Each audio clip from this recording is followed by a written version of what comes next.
We are engaged in regime change, according to our president, because we want Venezuelan oil. Venezuela has more crude oil reserves than anybody else in the world right now. And that is why apparently we have decided to initiate regime change there at the point of a gun. I want to be very clear about something. We have been told by Congress over and over again that there is not enough money to extend Obamacare subsidies to help the American people be able to afford their health care. That is why, as of January 1st, 22 million Americans no longer have Obamacare subsidies. We have been told repeatedly that the Justice Department has no time to review the Epstein files, despite the fact that Congress almost unanimously passed a law, the president signed it, that mandated that the Epstein files be released in December. None of that has happened yet. We have been told repeatedly by this president that he was going to be the peace president, and that he said at his inauguration that he was going to be the kind of president who was not going to engage in regime change. That is why he so desperately wanted the Nobel Peace Prize, because he said that he was the kind of president who ended wars. We are now in Venezuela, and we've been given one reason and one reason only as to why.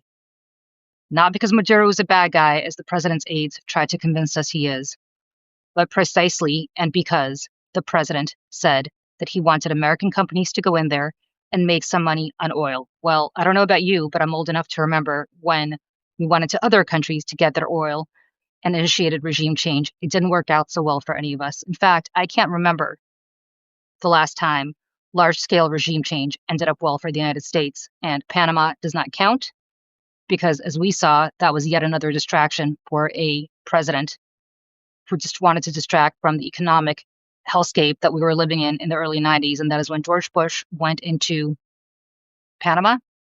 And of course, he lost his election shortly thereafter. This is being done to distract from the very real crises that the Trump administration is facing. Ground meat is near $10 a pound. The prices that we were told were going to be lowered, in fact, have not been lowered at all. Inflation is still rampant. People still can't afford the cost of living. They cannot afford their health care.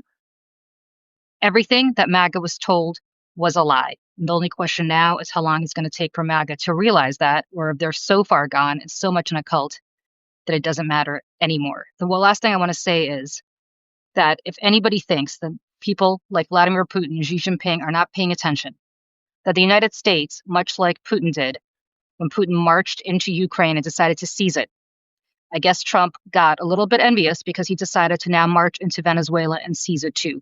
Nobody's suggesting that Maduro is a good guy. He was a terrible person. The Venezuelan people have been suffering ridiculously for a long time. But in order to get Maduro and all of his people out of there, we will have to engage in real regime change. That means that we will have to have boots on the ground, as the president said that he's not afraid to do.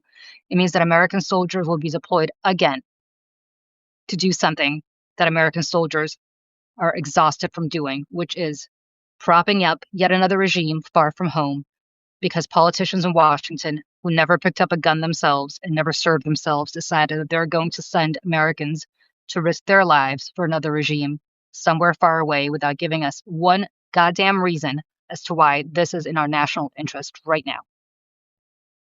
Stay tuned, everybody, and I'll be back soon. Look at the I'll see you on May Day on Monday morning at 8 a.m. Eastern. But before that, we'll probably go live over at the May Day Network on YouTube. So please do stay tuned and subscribe to the May Day Network on YouTube. And chances are we'll be back over the weekend to talk more about this as things develop. Have a good day, everybody. Bye.